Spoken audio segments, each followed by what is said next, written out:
Hello friends, NNP એજ્યુકેશનમાં આપનું સ્વાગત છે. આજની ડેટ છે 6 જુલાઈ 2020. જોઈએ આજનું કરંટ અફેર. તો જોઈએ આજનો પહેલો આર્ટિકલ શું છે. પહેલા આર્ટિકલમાં તો અનલોફુલ એક્ટિવિટી પ્રિવેન્શન એક્ટ ઉપા વિશે આ આર્ટિકલ ન્યૂઝમાં આવ્યો છે. શા માટે? તો ઇન્ડિયન હોમ મિનિસ્ટ્રી દ્વારા જે ઇન્ડિવિજ્યુઅલ્સ છે તેને ટેરરિસ્ટ જાહેર કરવામાં આવ્યા છે. આ જે એક્ટ છે પાર્લામેન્ટમાં લાસ્ટ યર પાસ કરવામાં આવ્યો હતો. આ જે છે ઇન્ડિવિજ્યુઅલ જે ટેરરિસ્ટ જાહેર કરવામાં આવ્યો છે તે ખાલિસ્તાન ગ્રુપ જે છે તેમાંથી કરવામાં આવ્યો છે. તે શીખ લોકો છે જે કન્ટ્રીનું જે પંજાબવાળો પાર્ટ છે તેને ખાલિસ્તાન અલગથી નામ આપીને એક અલગ પાર્ટ એનો બનાવવા માગે છે, એક અલગ કન્ટ્રી બનાવવા માગે છે.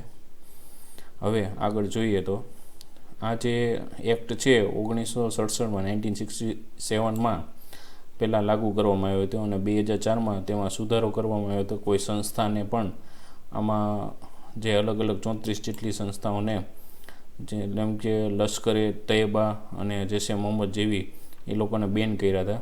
પછી 2019માં પાછો આ ગયા વર્ષે તેમાં સુધારો કરવામાં આવ્યો હતો. એમાં સુધારો એવો કરવામાં આવ્યો હતો કે કોઈ ઇન્ડિવિજ્યુઅલ વ્યક્તિને પણ ટેરરિસ્ટ આપણે હોમ મિનિસ્ટ્રી દ્વારા જાહેર કરી શકાય છે.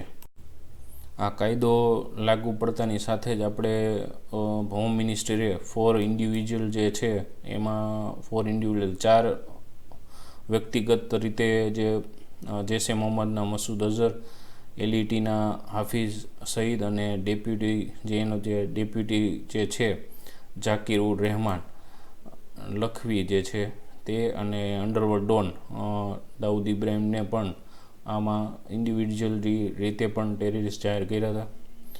અને આ જે એક્ટ છે એ ડિબેટેબલ હતો પાર્લામેન્ટની અંદર.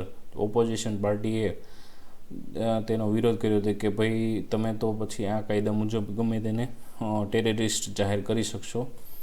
તો રાજ્યસભામાં ખાસ કરીને ડિબેટેબલ આ એક્ટ રહ્યો હતો. અને હોમ મિનિસ્ટરના કહેવા મુજબ કે આ જે અલગ અલગ કન્ટ્રી છે, યુરોપિયન યુનિયન કન્ટ્રીઝ છે, યુએસએ છે, ચાઇના છે, ઇઝરાયલ છે, ઇવન પાકિસ્તાન અને શ્રીલંકામાં પણ આ રીતના કાયદાઓ બની ચૂક્યા છે. તો જોઈએ next article, transgender in armed force.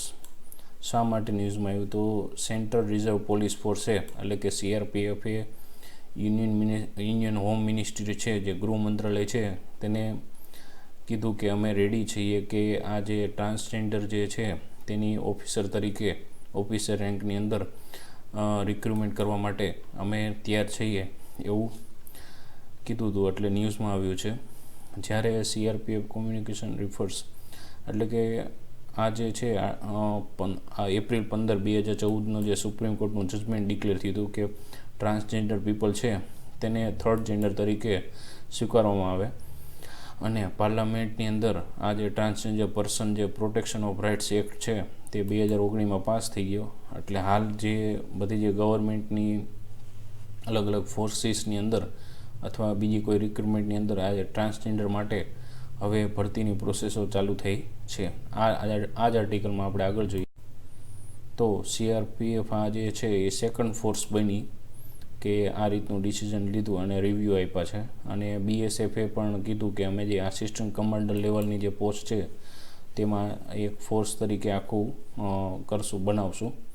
બીજું કે અત્યારે જે સોર્સિસના જણાવ્યા મુજબ એવું છે કે જનરલ જે કેડર છે, સામાન્ય કેડર છે, એમાં જે આ પીપલ છે ટ્રાન્સજેન્ડર પીપલને એક આખી ફોર્સ એ ટાઈપની બનાવવામાં આવશે. તો જોઈએ નેક્સ્ટ આર્ટિકલ, ગ્લોબા એન્ડ્રોસી. તેને રીડિસ્કવર કરવામાં આવ્યું છે. ક્યાં? તો કે સિક્કિમ હિમાલય છે ત્યાં જે તીસ્તા રિવર છે તે વેલીની અંદર 136 વર્ષ બાદ એક આ જે ક્રિટિકલ ઇન્ડેન્જર્ડ આ જે સ્પીસીસ છે પ્લાન્ટની તે જોવા મળી છે. હવે આ જે ગ્લોબા એન્ડ્રોસી છે એને કોમનલી ડાન્સિંગ લેડી અથવા સનફ્લાવર તરીકે ઓળખવામાં આવે છે. અને આ જે છે એનું કેરેક્ટરિસ્ટિક કેવું છે તો કે વ્હાઇટ ફ્લાવર અને નોન એપેન્ડેજ એન્થર્સ અને યલો ફ્લિપ. આ જે યલો ફ્લિપ છે એ જોવા મળે છે સામાન્ય રીતે. હવે આગળ જોઈએ તો આર્ટિકલમાં આ જે છે એને ક્રિટિકલ ઇન્ડેન્જર કેટેગરીમાં છે. એટલે કે આ જે છે આ સ્પીસીસ આ જે સિક્કિમના જે તીસ્તા રિવર જે વેલી છે ત્યાં જ જોવા મળે છે. નેરો એન્ડેમિક છે. એન્ડેમિક મીન્સ કે તે ત્યાંની જ છે, તે બીજે એન્ડેમિક એનો મતલબ એવો થાય કે આ સ્થાનિક ત્યાંની સ્થાનિક છે, તે બીજે ક્યાંય જોવા મળશે નહીં. ઓકે, હવે આગળ જોઈએ જે હિમાલય અને દાર્જિલિંગનો જે હિલી વિસ્તાર છે એ રેન્જમાં જોવા મળે છે, એટલે તેના માટે તે એન્ડેમિક છે. બીજું આગળ જોઈએ તો કે એ જે દરિયાનો જે પાર્ટ છે એનાથી 400થી 800 મીટર જે હિલી ફોરેસ્ટ છે ત્યાં જોવા મળે છે, એટલે એની ઊંચાઈથી એટલું જોવા મળે છે. લાસ્ટ ટાઈમ તે 1875માં તે ફર્સ્ટ ટાઈમ જે એનું છે જોવા મળી હતી આ પ્રકારની સ્પીસીસ. તો જોઈએ next article, Prasar Bharati recruitment board. આ બોર્ડની રચના કરવામાં આવશે. તો ફર્સ્ટ ટાઈમ સિન્સ જે છે 1997ની અંદર એસ્ટાબ્લિશ કરવામાં આવ્યું હતું. આ બોર્ડ જે રિક્રુટમેન્ટ બોર્ડ છે તેને એક્ટ ફોર્સમાં લાવવામાં આવ્યું હતું. પછી આ જે પ્રસાર ભારતીની અંદર અત્યારે હાલ જે છે પ્રોગ્રામિંગ, એન્જિનિયરિંગ, ટ્રાન્સમિશન અને જે એક્ઝિક્યુટિવ લેવલની જે પોસ્ટ છે કે પછી ડાયરેક્ટરની પોસ્ટ હોય તેનું રિક્રુટમેન્ટ કરવા માટે આ રિક્રુટમેન્ટ બોર્ડની રચના કરવામાં આવશે. હવે જે તેની અંદર છે 6 મેમ્બર બોર્ડ છે. આ જે રિક્રુટમેન્ટ બોર્ડ છે એના સભ્ય કોણ છે તો કે હેડ એના હશે જે સિનિયર જર્નાલિસ્ટ છે જગદીશ ઉપાસને, તે હાલ ભારત પ્રકાશનના ડાયરેક્ટર છે, અને જે RSSની જે પંચજન્ય અને ઓર્ગેનાઇઝર બુક છે જે બરોબર મેગેઝિન એને પબ્લિશ કરે છે. પછી આ જે એક્ટની અંદર એવું પ્રોવિઝન હતું, આ જે એક્ટ છે પ્રસાર ભારતી એક્ટ 1990માં પાસ કરવામાં આવ્યો હતો અને જે 1997માં લાગુ થયો હતો. હવે એની અંદર એવું મેન્શન કરવામાં આવ્યું હતું કે પ્રસાર ભારતીની અંદર જે કાંઈ ભરતી કરવી હોય જે લોકોની ઓફિસરોસની બરાબર તો એ કરી શકશે આ એક્ટ મુજબ. પણ ત્યારબાદ 1997 પછી પહેલી વખત આ ભરતી કરવામાં આવે છે, કેમ કે ત્યાર બોર્ડની રચના જ કરવામાં આવી ન હતી પ્રસાર ભારતી દ્વારા. તો આ આર્ટિકલમાં આગળ જોઈએ તો ફેબ્રુઆરી 2020માં ગવર્મેન્ટે નોટિફાઈ કર્યું પ્રસાર ભારતીને કે તમે રિક્રુટમેન્ટ બોર્ડ બનાવો. હવે આગળ જોઈએ તો વધારાની માહિતી કે પ્રસાર ભારતી છે પબ્લિક સર્વિસ બ્રોડકાસ્ટર છે આપણી કન્ટ્રીનું, અને તેનું સ્ટેટસ શું છે તો એ એક સ્ટેચ્યુટરી બોડી છે, એટલે કે પ્રસાર ભારતી એક્ટ દ્વારા પાર્લામેન્ટની અંદર પસાર કરીને અને આ વૈધાનિક સ્ટેચ્યુટરી એટલે વૈધાનિક સંસ્થા એસ્ટાબ્લિશ કરવામાં આવી છે. આ એક ઓટોનોમસ બોડી છે, એટલે સ્વાયત્ત સંસ્થા છે. શું છે ઓબ્જેક્ટિવ તે કે પબ્લિક બ્રોડકાસ્ટિંગ કરશે અને ટૂંકમાં પબ્લિકને ઇન્ફોર્મ આપી, માહિતી આપી અને જે મનોરંજનના કાર્યક્રમો છે એના માટે આ બનાવવામાં આવ્યું છે. શું છે એના કમ્પોનન્ટ તો કે Doordarshan television network, all India radio આ છે તે એના કમ્પોનન્ટ છે. અને તે પહેલાં દૂરદર્શન અને all India radio ministry of information અને બ્રોડકાસ્ટિંગની અંદર હતા પહેલાં, હવે તે પ્રસાર ભારતીની અંદર છે. 1997ની અંદર તેને એસ્ટાબ્લિશ કરવામાં આવ્યું અને તેનું હેડક્વાર્ટર ન્યૂ દિલ્હીની અંદર છે. તો જોઈએ નેક્સ્ટ આર્ટિકલ, એન્ડ્રિકા લેક્સી કેસ. શા માટે ચર્ચામાં છે તો કે ઇન્ડિયન ગવર્મેન્ટે સુપ્રીમ કોર્ટની અંદર દલીલ કરી કે આ કેસની અંદર જે જ્યુડિશિયલ જે પ્રોસિજર થાય છે તેને હવે બંધ કરી દો, એ રીતની દલીલ કરી હતી, એટલે આ ચર્ચામાં આવ્યું છે એન્ડ્રિકા લેક્સી કેસ. વધારે આપણે જોઈએ તો 2012ની અંદર 15 ફેબ્રુઆરીએ 2 માછીમારો જે ઇન્ડિયન માછીમારો છે તે સેન્ટ એન્ટોનીમાં હતા અને કેરળની અંદર 2 આ ઇટાલિયન મરીન્સ દ્વારા ઇટાલીના ઓફિસરો દ્વારા તેને મારી નાખવામાં આવ્યા હતા. અને તે જે ઇટાલિયન ફ્લેગવાળું કોમર્શિયલ ઓઇલ ટેન્કરની અંદર હતા જેનું નામ છે એન્ડ્રિકા લેક્સી. હવે આગળ જોઈએ તો આ એન્ડ્રિકા લેક્સીની અંદર આ 2 ઓફિસરો દ્વારા આ 2 ઇન્ડિયન જે ફિશરમેન હતા એને મારી નાખવામાં આવ્યા હતા, એટલે આ કેસ આગળ વધ્યો હતો. અને જે ઇન્ડિયન નેવી દ્વારા આ બંને જે મરીનર્સ હતા, જે મરીન ઓફિસર, તેને 2 થી 4 વર્ષ સુધી નો ફોર્મલ ચાર્જ લગાવ્યો કે કોઈ ફોર્મલ ચાર્જ લગાવ્યા વગર તેને રાખી દીધા, ડિટેન કર્યા હતા ઇન્ડિયાની અંદર. તો આ આર્ટિકલ વિશે વધારે માહિતી મેળવી તો કે આ રિસેન્ટ જજમેન્ટ એવું આવ્યું, જે પરમેનન્ટ કોર્ટ ઓફ આર્બિટ્રેશન છે તે એવી ટૂંકમાં લવાદ, આ જે ઇન્ટરનેશનલ ડિસ્પ્યુટ હોય, કોઈ કરાર વિશે હોય કે કોઈ એમયુ વિશે, કોઈ ઇન્ટરનેશનલ સંસ્થાઓ વિશે, કોઈને બે સંસ્થાઓ ઉપર કંઈ એવો લવાદ થયો હોય, કંઈ વિવાદ હોય, તેનું સોલ્યુશન કરવા માટે આ PCA છે, પરમેનન્ટ કોર્ટ ઓફ આર્બિટ્રેશન. આ 2 જુલાઈ 2020ની અંદર એનો ચુકાદો આવ્યો, તે છે હેગની અંદર છે, નેધરલેન્ડના. ચુકાદો આવ્યો કે એવું કંઈક કરવું જોઈએ કે આ જે એન્ડિકા લેક્સી કેસ છે એમાં ભારતે પોતાના અધિકાર ક્ષેત્રમાં રહેવું જોઈએ અને એનો ખોટો ઉપયોગ ન કરવો જોઈએ. બીજું કે ઇટાલીએ છે એવું એગ્રીમેન્ટ ફાઇન કરવું જોઈએ કે આ જે છે એગ્રીમેન્ટ એવું બનાવવું જોઈએ કે તે ઇન્ડિયાના જે આ રીતના કિલ થયું અને તેને વળતર જે કંઈ આપી શકે એના માટે. બીજું જજમેન્ટ એવું હતું કે આ જે ઇટાલિયન ગવર્મેન્ટ છે તે આ જે 2 ઓફિસરોની જે કાર્યવાહી છે એ ઇટાલીની અંદર ચાલુ રાખશે. જ્યાં અહીંયા તમે જોઈ શકો છો કે પ્રોસેસ કન્ટિન્યુ ઇન ઇટાલી. આ આર્ટિકલમાં આગળ વધારે માહિતી મેળવીએ તો કે જે પરમેનન્ટ કોર્ટ ઓફ આર્બિટ્રેશન છે એ 1899ની ટ્રીટી દ્વારા તેને સ્થાપના કરવામાં આવી હતી. એક ઇન્ટર ગવર્મેન્ટલ ઓર્ગેનાઇઝેશન છે અને તે નેધરલેન્ડના હેગ સિટીની અંદર આવેલું છે. તે યુનાઇટેડ નેશનનો એક કોઈ એજન્સી નથી, પણ એ ઓફિશિયલ યુનાઇટેડ નેશનનું ઓબ્ઝર્વર છે. અને તે જોઈએ તો એ કોઈ ઇન્ટરનેશનલ એગ્રીમેન્ટ અને કોઈ મેમ્બર સ્ટેટ કે ઇન્ટરનેશનલ ઓર્ગેનાઇઝેશન કે પ્રાઇવેટ પાર્ટીઝ વિશે એકાબીજાને કંઈ ડિસ્પ્યુટ થાય તો એનું સોલ્યુશન કરવા માટે પરમેનન્ટ કોર્ટ ઓફ આર્બિટ્રેશનનો ઉપયોગ કરે છે. તો નેક્સ્ટ આર્ટિકલમાં જોઈએ તો પ્રાઇવેટ સેક્ટર ઇન રેલવેઝ.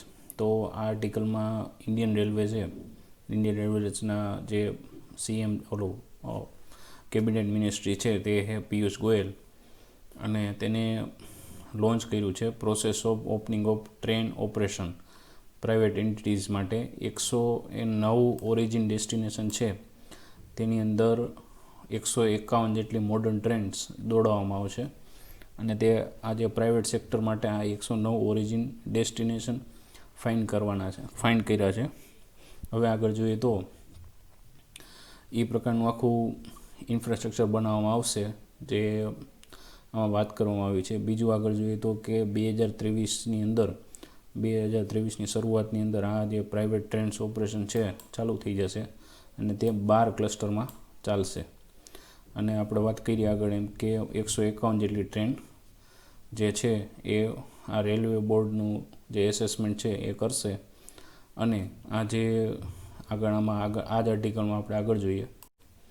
આર્ટિકલમાં આગળ જોતા કે 2019ની અંદર ઇન્ડિયન રેલવે કેટરિંગ અને ટુરિઝમ કોર્પોરેશન લિમિટેડ એટલે કે IRCTC એ ગવર્મેન્ટનું જે આ રેલવેની અંદર મેજોરિટી શેર હોલ્ડર છે અને તેનો પાયલોટ આપણે જે છે તેજસ ટ્રેન ઓપરેશન જે ન્યૂ દિલ્હી લખનૌથી મુંબઈ અમદાવાદ જે સેક્ટર છે એની અંદર ચાલે છે. આ એક પહેલી એવું ટ્રેન અલાઉ કરવામાં આવી હતી, ટૂંકમાં ચેક કરવામાં આવ્યું હતું કે પ્રાઇવેટાઇઝેશન કરી આ ટ્રેન રેલવે સેક્ટરનું તો એ ચાલે છે કે નહીં. તો આ સક્સેસફુલી રન થયું હતું નોન રેલવે સેક્ટર ઓપરેટર દ્વારા. ઓકે, આગળ જોઈએ તો આ શું કામ આવું કરવામાં આવે છે? તો એક પ્રકારનું નવી સર્વિસ મળે અને નવું એટ્રેક્શન થાય ઇન્વેસ્ટમેન્ટની અંદર. આજે રેલવે પહેલી વખત આ ઘટના બની રહી છે કે રેલવે સેક્ટરની અંદર કોઈ પ્રાઇવેટ એન્ટિટીનું ઇન્વેસ્ટમેન્ટ થાય છે અને એસ્ટિમેટ એવું છે કે 30,000 કરોડનું તેમાં ઇન્વેસ્ટમેન્ટ થાય. તો બિબેક ડેબ્રોય કમિટીએ આ 2015માં તેનો રિપોર્ટ આપ્યો હતો કે મિનિસ્ટ્રી ઓફ રેલવેને કે જે છે આને લિબરલાઇઝ કરવું જોઈએ પ્રાઇવેટ સેક્ટરને. તેના માટે ઇન્ડિયન રેલવે છે તેને પ્રાઇવેટાઇઝ કરો ને લિબરલાઇઝ કરો તેના માટે, અને તેનો ગ્રોથ અને સર્વિસને ઇમ્પ્રૂવ કરવાની વાત કરવામાં આવી હતી એમાં. તો નેક્સ્ટ આર્ટિકલમાં જોઈએ તો બેલેન્સ ઓફ પેમેન્ટ BOP.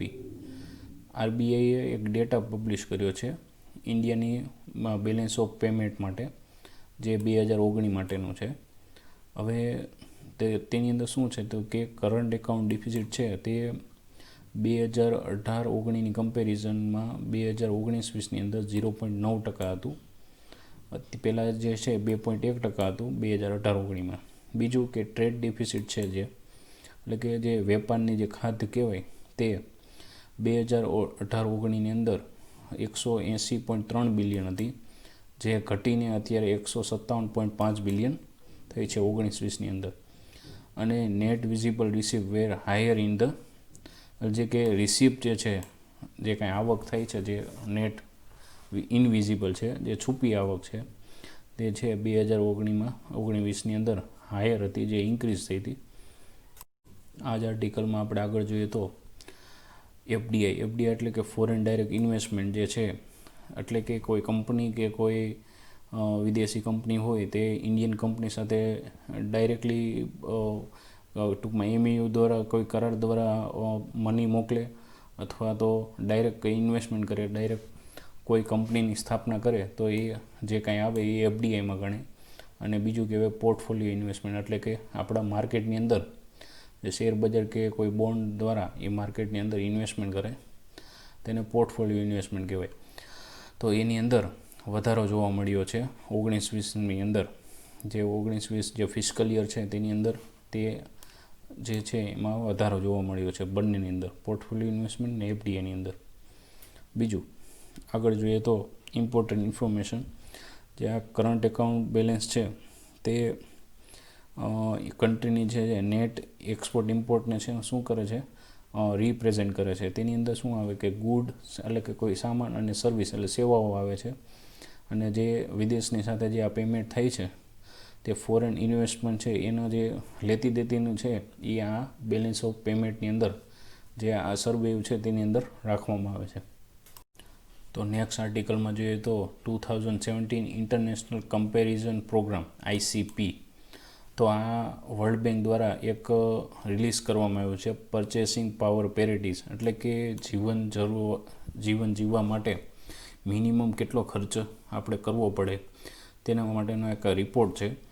અને જે આ છે આ international comparison programme ICP programme છે, તે આપણે વાત કરીએ એમ કે જે cost of living across the economy, જે વર્લ્ડની જે બધી ઇકોનોમી છે તેમાં કેટલી છે તેનો આખો એક રિપોર્ટ એક રિલીઝ કર્યો હતો.